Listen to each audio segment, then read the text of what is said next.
Seja bem-vindo, meu nome é Gabriel Rodrigues e vocês estão no canal Pregando o Evangelho. E nesse vídeo nós vamos falar de política e principalmente da junção entre Estado e Igreja. E eu gravei alguns vídeos recentemente, meus irmãos, criticando inúmeras igrejas que estão permitindo que políticos como Bolsonaro, Lula, entre outros, discursem na igreja. E se vocês não assistiram esses vídeos, eu vou deixar o link nos comentários e também vai aparecer aqui em cima nos cards. Porém, meus irmãos, nesse vídeo eu quero levar vocês ao passado para aprendermos um pouco com Charles Haddon Spurgeon. E Spurgeon, meus irmãos, é considerado hoje como o príncipe dos pregadores. E eu particularmente não gosto das atribuições que muitos historiadores dão para os homens de Deus do passado. Eu gosto muito da colocação do missionário e também pregador Paul Washer. Não existem grandes homens de Deus, mas sim fracos, miseráveis de um grande Deus. Eu creio, meus irmãos, que Spurgeon se enxergava assim como indigno da graça de Deus, mas Deus usou ele grandiosamente para avançar seu reino aqui no mundo, inclusive na Inglaterra. E as pregações e artigos escritos por Spurgeon, meus irmãos, sempre foram de Cristo, por Cristo, sobre Cristo e para Cristo. E nesse vídeo eu quero compartilhar com os irmãos o que Spurgeon pensava a respeito da união entre Estado, política e igreja, uma união tão íntima que vemos nos nossos dias. E as citações que eu vou compartilhar com vocês, eu extraí do livro publicado pela editora Good Books. Meus irmãos, eles fizeram um excelentíssimo trabalho em separar os trechos onde Spurgeon lidou diretamente com política. E se vocês se interessarem depois do estudo em adquirir o livro, o link vai estar na descrição. E Spurgeon pregou mais de 600 vezes antes que ele atingisse, meus irmãos, os 20 anos de idade.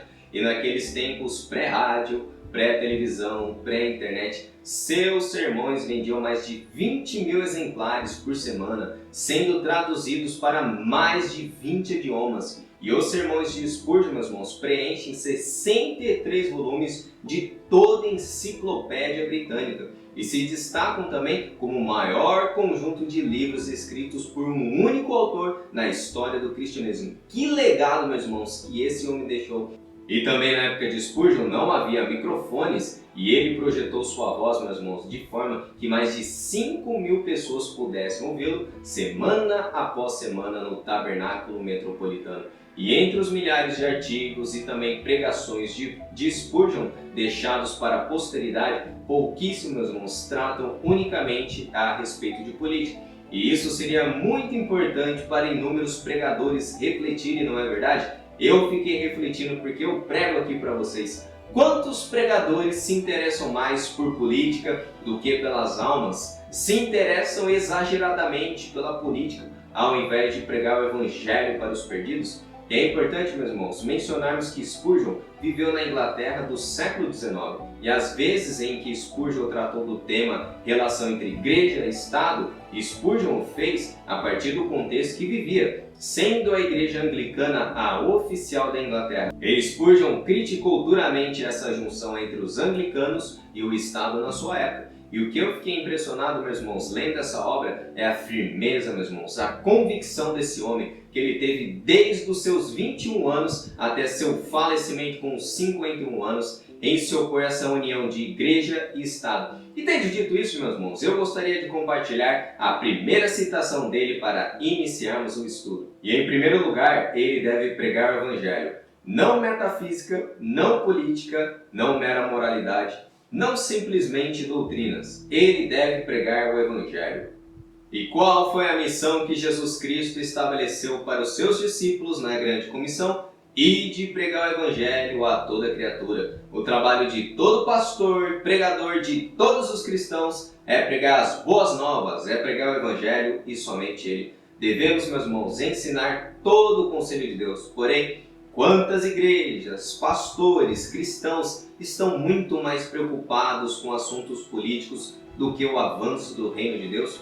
Em sua época, Spurgeon descreveu que muitos cristãos eles estavam se preocupando demasiadamente em quem seria o próximo conservador ou liberal que assumiria a liderança do país. Veja comigo, meus irmãos, a citação dele. As questões políticas são tão importantes na mente da maioria dos homens que muitos, naturalmente, após a correria da semana, combinada com a cativante aproximação das eleições, somos capazes de trazer os mesmos pensamentos e os mesmos sentimentos para a casa de oração e especular, talvez, mesmo no local do culto, se um conservador ou um liberal vai assumir nosso bairro.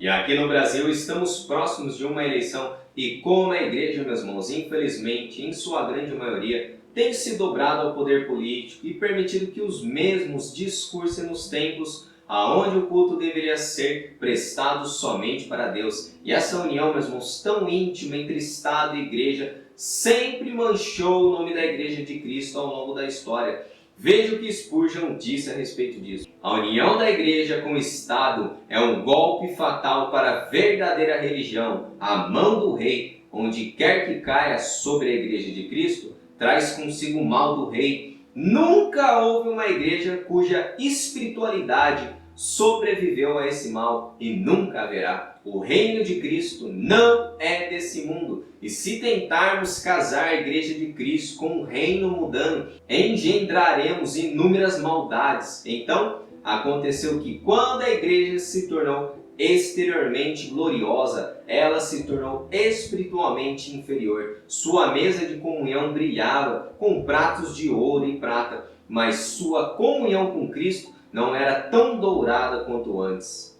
E nesse trecho eu creio que Spurgeon esteja voltando, meus irmãos, aos tempos de Constantino, aquele imperador que trouxe paz para os cristãos no ano 330 depois de Cristo. E juntamente com outro imperador, meus irmãos, foi estabelecido um decreto em Roma, onde a religião cristã se tornou oficializada no império, ou seja, a igreja desfrutava de paz, muito conforto, e os cristãos não mais cultuavam em subterrâneos ou em pequenas casas, mas agora nas grandes basílicas. E a Igreja Católica, surgindo posteriormente, usou do poder político, meus irmãos, para se enriquecer e cometer inúmeras atrocidades ao longo da história. E nessa época, Spurgeon declarou que houve escuridão na terra. E não somente Spurgeon, meus irmãos, qualquer cristão que estude a história da igreja considera essa época como o período das trevas, aonde o evangelho genuíno foi ocultado dos homens. A igreja que detinha o poder do Estado estabeleceu um perdão de pecados através das indulgências, criando, meus irmãos, doutrinas heréticas de purgatório e veneração aos santos, Maria, Pedro, Paulo e etc.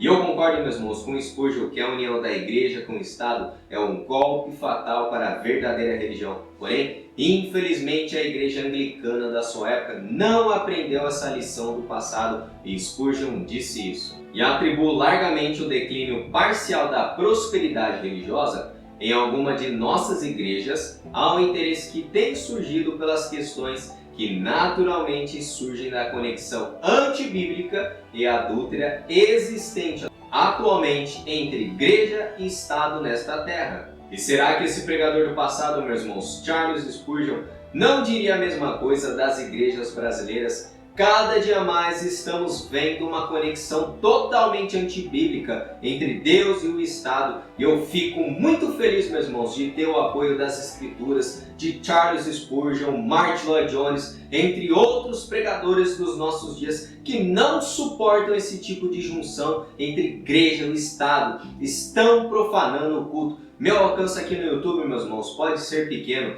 mas eu vejo como vocês que me assistem e nos seguem no canal são abençoados com os estudos e isso, meus irmãos, me encoraja em saber que existem cristãos comprometidos com o Evangelho e também estão indignados com a situação da igreja, se dobrando aos interesses políticos. E eu gostei, meus irmãos, muito dessa fala do Spurgeon, que eu até postei no Instagram, aonde eu administro. Veja a frase dele: dê a César o que é de César. Política para políticos, obediência alegre e pronta aos governantes civis. A Deus e somente a Deus as coisas que são de Deus.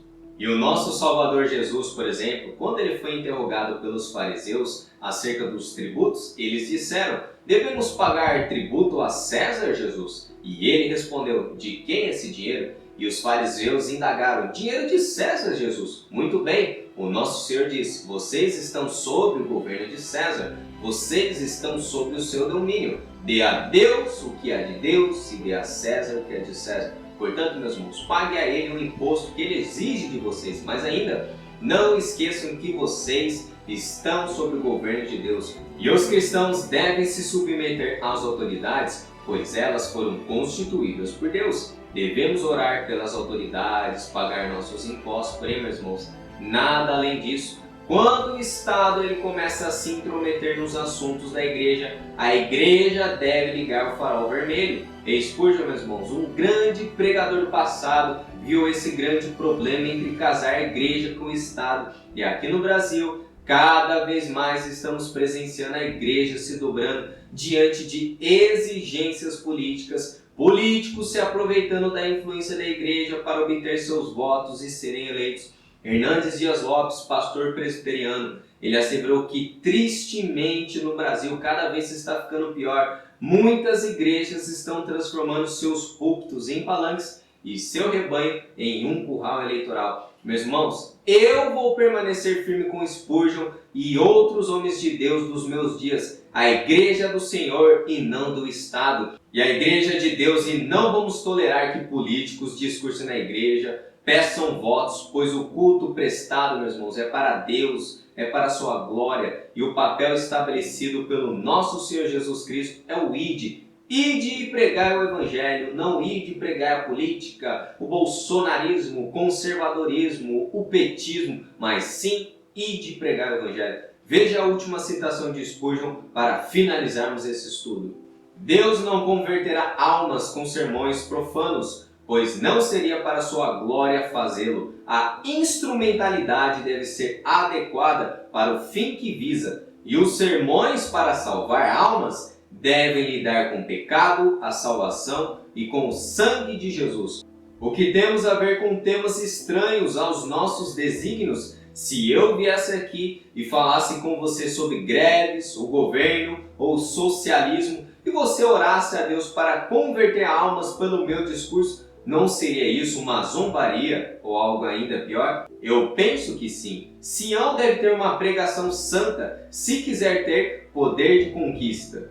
E eu quero seguir o exemplo de Charles Haddon Spurgeon, meus irmãos, um homem que começou tão cedo pregando o evangelho com 16 anos, se tornou pastor aos 20 e desde até o seu falecimento com 55 anos, meus irmãos, um homem que não se dobrou ao sistema do mundo, um homem que permaneceu firme com a palavra de Deus e não se dobrou ao sistema entre união de igreja e o Estado, meus irmãos. Spurgeon ainda é um exemplo para nós nos dias de hoje. E esse foi mais um estudo no canal. Se vocês gostaram, deixe o seu like, comente a opinião de vocês a respeito desse assunto entre união, Estado e política. E se você é novo no canal, se inscreva e ative a opção receber todas as notificações para vocês serem notificados quando postar novos vídeos no canal. E também, se vocês quiserem contribuir com esse trabalho que eu realizo aqui no YouTube, o link vai estar na descrição do vídeo. E que Deus abençoe todos vocês, meus irmãos, em nome de Jesus.